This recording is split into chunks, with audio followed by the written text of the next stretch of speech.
श्रीराम समर्थ गोपाल कृष्ण भगवान की जय।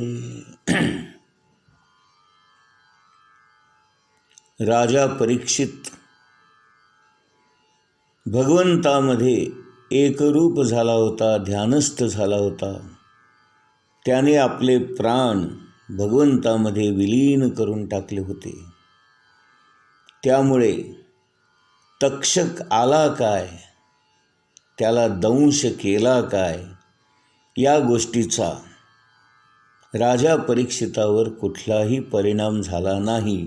कारण तक्षकाने दंश करण्यापूर्वीच तो मुक्त झाला होता. या जन्म मरणाच्या फेऱ्यातून सुटला होता. त्याने आपल्या स्वतःला भगवंताशी एकरूप करून घेतलेलं होतं. तक्षकाने दंश करण्यापूर्वीच तो ब्रह्मस्वरूप झाला होता. परंतु ऋषीचा शाप असल्यामुळे आणि होणाऱ्या घटना कुणीही टाळू शकत नसल्यामुळे आणि आपलं विधी लिखित किंवा आपल्या भाग्यामध्ये जे काही घडणार आहे ते घडूनच येणार असल्यामुळे या सर्व गोष्टी घडल्या. तक्षक आला. येताना वाटेमध्ये आस्तिक नावाचा नाही का एक कश्यप नावाचा ब्राह्मण जो अत्यंत आस्तिक होता. त्या आस्तिक असणाऱ्या ब्राह्मणाने जो सापाचं विष उतरवण्यामध्ये निष्णात होता, तरबेज होता, आणि परीक्षित राजावर हा प्रसंग येणार आहे आणि त्याला तक्षक दंश करणार आहे आणि मारणार आहे, हा वृत्तांत समजला असल्यामुळे परीक्षित राजाला मदत करण्यासाठी म्हणून तो कश्यप नावाचा आस्तिक असणारा ब्राह्मण त्याचं विष उतरवण्यासाठी त्याच्याकडे निघालाच होता. आणि हे तक्षकाने जाणलं होतं किंवा त्याला कळलं होतं आणि म्हणून त्या आस्तिक असणाऱ्या कश्यप नावाच्या ब्राह्मणाला वाटेतच त्याने गाठलं. आणि शेवटी कुणाचा तरी प्राण वाचवून तुला पैसेच मिळणार आहेत ना, मग मी तुला पैसे देतो, किती हवं तेवढं देतो. आणि अशा प्रकारे त्याला दुप्पट तिप्पट पैसे देऊन त्याला वाटेतूनच परत पाठवलं. का तर आपण दंश केल्यानंतर आपलं विष या ब्राह्मणाने उतरू नये आणि राजा परीक्षित वाचू नये, असा हा त्याचा हेतू असल्यामुळे त्या तक्षक सापाने ब्राह्मणाचं रूप घेऊन या ब्राह्मणाला परत पाठवलं. आणि ब्राह्मण वेशामध्येच तो राजा परीक्षिताजवळ आला. परीक्षिताजवळ आल्यानंतर त्याने आपलं रूप पालटलं आणि पुन्हा त्याने अत्यंत विषारी अशा नागाच्या स्वरूपामध्ये स्वतःला रूपात बदललं. आणि मग त्या तक्षक नावाच्या सापाने त्या परीक्षिताला दंश करून त्याचा प्राण घेतला. आणि त्या सापाचं विष इतकं भयानक होतं की त्या दंश करण्यामुळे तक्षकाचं शरीर एका क्षणात जळून भस्मसात झालं. त्यावेळेला पृथ्वी, आकाश आणि सर्व दिशांमध्ये मोठा हाहाकार माजला. परीक्षिताची ही अवस्था झालेली पाहून सर्वांनाच आश्चर्य वाटलं. परंतु वाईट वाटलं नाही याच्यासाठी की तक्षकाला या दंश करण्यामुळे परीक्षिताचा प्राण घेण्याचा जो काही आनंद मिळणार होता तो मात्र मिळाला नाही.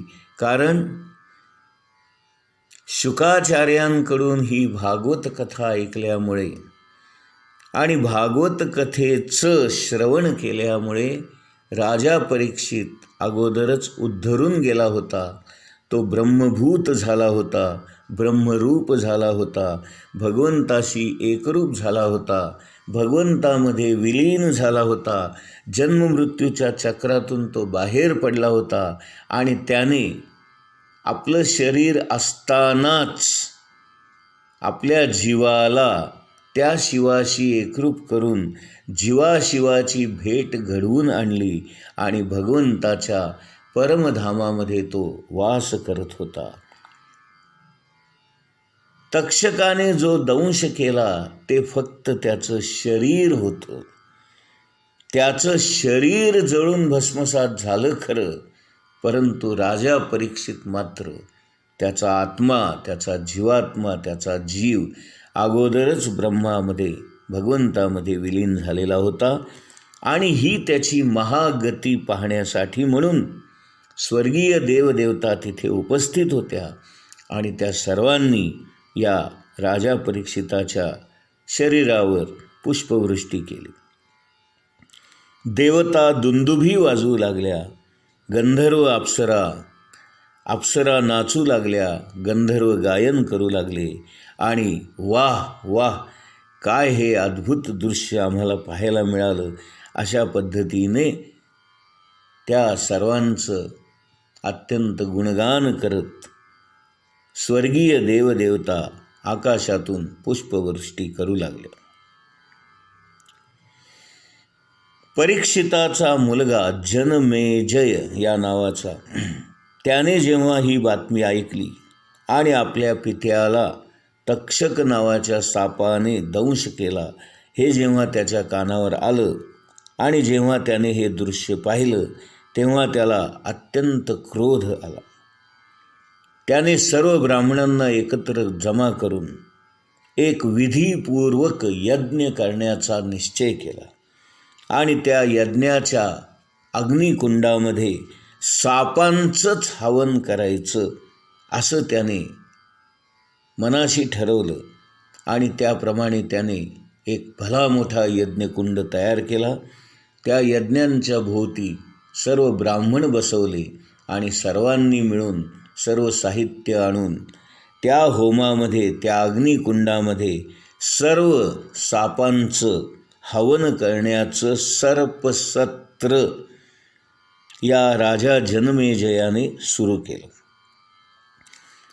त्या सर्पसत्रामध्ये, त्या प्रज्वलित झालेल्या अग्नीमध्ये, त्या यज्ञकुंडामध्ये मोठमोठे सर्प आहुती म्हणून त्यामध्ये टाकले जात होते आणि अनेक मोठमोठे सर्प त्यामध्ये जळून खाक होत होते. हे दृश्य पाहिलं मात्र तक्षकालाही भीती वाटली की कुठे हे ऋषीमुनी मंत्र म्हणून आपलासुद्धा स्वाहाकार या अग्निकुंडामध्ये करतील. म्हणून तक्षक भयभीत झाला आणि तो थेट स्वर्गामध्ये जाऊन इंद्राला शरण गेला. इकडे अनेक सापांची नावं घेऊन, त्यांची नावं घेऊन त्यांना आवाहन करून त्या सापांचं त्या होमकुंडामध्ये, अग्निकुंडामध्ये स्वाहाकार करून हवन करत असताना अजूनपर्यंत तक्षक का आला नाही अशी शंका त्या ब्राह्मणांना आणि राजा जनमेजयाला आली. यावर ब्राह्मण म्हणाले, हे राजा, शरण गेलेल्या तक्षकाचं देवांचा राजा असणारा इंद्र हाच रक्षण करत आहे आणि म्हणून त्याने तक्षकाला आपल्या स्वर्गामध्ये आपल्याजवळच स्थिर ठेवलेला असल्यामुळे तो आपल्या मंत्रामुळे अग्निकुंडामध्ये येऊन पडू शकत नाही. हे जेव्हा त्या जनमेजय राजाने ऐकलं त्यावेळेला तो म्हणाला, असं जर असेल तर आपण इंद्राचंच आवाहन करू आणि इंद्रालाच आपण अग्निकुंडामध्ये टाकू, म्हणजे इंद्राबरोबर तक्षकसुद्धा त्या अग्निकुंडात येऊन पडेल.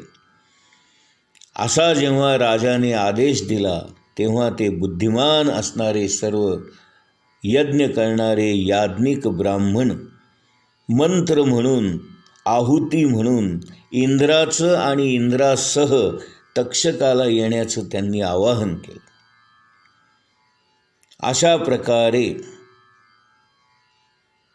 त्यांचं हे आवाहन, अरे तक्षका, मरुद्गणांचा सहचर असणारा इंद्र याच्यासह तू या अग्निकुंडामध्ये येऊन ताबडतोब पड, असा जेव्हा ब्राह्मणांनी मंत्र म्हटला, त्यावेळेला इंद्र स्वतः आपल्या विमानात बसून तक्षकासह त्यांच्या आवाहनाला प्रतिसाद म्हणून निघाला. आणि आकाशातून निघालेला इंद्र तक्षकासह आता त्या अग्निकुंडात पडेल आणि जळून जाईल हे समजून किंवा असा विचार करून अंगिरा नावाच्या ऋषींचा पुत्र असणारा राजा बृहस्पती तिथे मध्यस्थी करण्यासाठी आला. त्या राजा बृहस्पतीने जनमेजयाला येऊन सांगितलं की अरे बाबा, सर्पराज असणाऱ्या तक्षकाला मारणं तुला शक्यच नाही, कारण तो स्वर्गामधलं अमृत प्यालेला आहे. जरी तुम्ही आवाहन करून त्याला यज्ञकुंडामध्ये जाळण्याचा प्रयत्न केलात तरी ते तुमच्या समाधानासाठी किंवा त्या मंत्रांच्या सिद्धीसाठी किंवा त्या मंत्रांचा प्रभाव प्रत्यक्षात यावा म्हणून ते दोघेही अग्निकुंडात पडतील.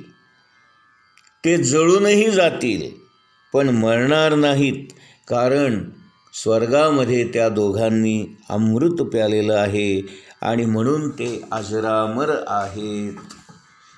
हे राजा, जगातील सर्व प्राणी आपापल्या गतीनुसारच जन्माला येतात आणि आपल्या कर्मगतीनुसारच मरतात. इथे कुणीच कुणाला मारू शकत नाही आणि कुणीच कुणाला जन्मालाही घालू शकत नाही. जो तो आपल्या वासनांप्रमाणे, आपल्या कर्माप्रमाणे, आपल्या पापपुण्याच्या हिशोबाप्रमाणे या जगामध्ये जगत असतो. पुण्याचा साठा आहे तोपर्यंत मजेत असतो आणि पाप उदयाला आलं की संकट भोगत असतो आणि ज्या वेळेला त्याचं इथलं आयुष्य संपतं तेव्हा त्याला मरण प्राप्त होतं. अशा प्रकारे त्या राजा बृहस्पतीने जनमेजयाला उपदेश केला. आणि हे राजा, कुणालाही मारणं हे आपल्या हातात नाही. या सगळ्या गोष्टी भगवंतानी आपल्या स्वतःच्या हातात ठेवलेल्या आहेत. त्यामुळे दुसरा कुणीही कुणालाही जन्मालाही घालू शकत नाही किंवा त्याला मारूही शकत नाही. जन्म, मृत्यू, सुख, दुःख, पाप, पुण्य या सगळ्या गोष्टी ज्याच्या त्याच्या कर्मावर अवलंबून असतात आणि कर्म तो जीव करत असतो. म्हणून हे राजा, तू या तक्षकाला मरण देऊ शकत नाहीस, कारण भगवंताच्या इच्छेमुळेच तो स्वर्गात जाऊन अमृत पिऊन तृप्त झालेला आहे, अमर झालेला आहे. हे जनमेजया, काही निमित्ताने प्राणी मरण पावतात. हा सर्व त्यांच्या प्रारब्ध कर्माचाच भाग आहे. म्हणून हे सर्पसत्र तू थांबव. अनेक निरपराध असणाऱ्या सापांना तू विनाकारण जाळून मारलेलं आहेस. नाहीतरी सर्व प्राणी आपापलं प्रारब्ध कर्मच भोगत असतात ना. असा संवाद चालू असताना सूत म्हणतायत. आता सूत मध्येच का आले अशी तुम्हाला शंका येईल.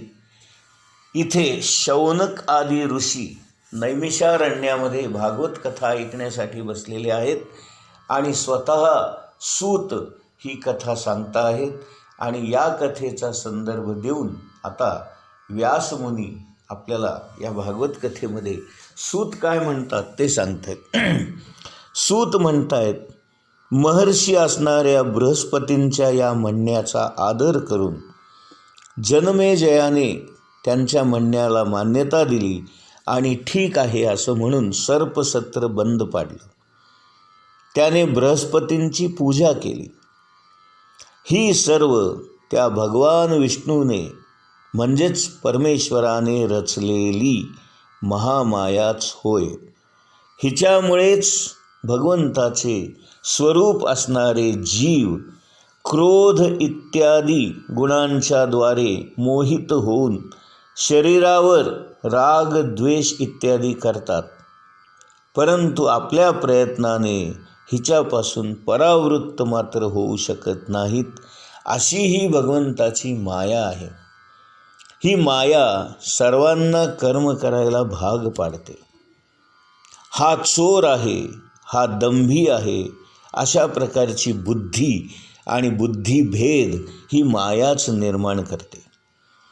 मायेच्या आश्रयाने राहणारे अनेक प्रकारचे विवाद, संकल्प विकल्प आपलं मनच करत असतं. मन जिथे नाही तेच परमात्मतत्व होय. म्हणून आपण आपलं मन भगवंताला अर्पण करावं, म्हणजे आपण मायेच्या तावडीतून वाचू शकतो, सुटू शकतो. मनाची न मन अशी अवस्था झाली पाहिजे आणि न मन अवस्था होण्यासाठीच भगवंताला नमन करण्याची गरज आहे. नमन याचा अर्थ नमस्कार असा नसून माझं मन मी तुला अर्पण केलेलं आहे आणि मी स्वतः न मन अशा अवस्थेमध्ये राहू इच्छितो, असा भाव मनात ठेवून माझं मन हे भगवंता तुझ्या चरणी मी अर्पण केलं आहे आणि म्हणून मी न मन करतो आहे, असा भाव ठेवावा. गोपाल कृष्ण भगवान की जय.